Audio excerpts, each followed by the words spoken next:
What's up, guys? This is Craig from PMZ Racing.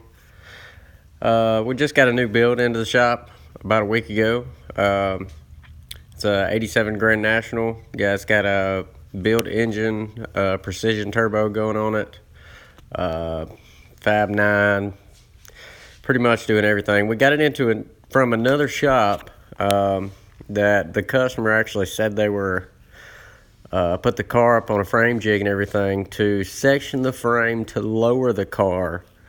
We're actually going to be replacing the frame and doing a pretty good bit of work to it. I don't know what they were trying to accomplish by cutting the frame and notching it like they did. Never seen this done, but post in the comments below if you could tell me what the heck they were trying to do.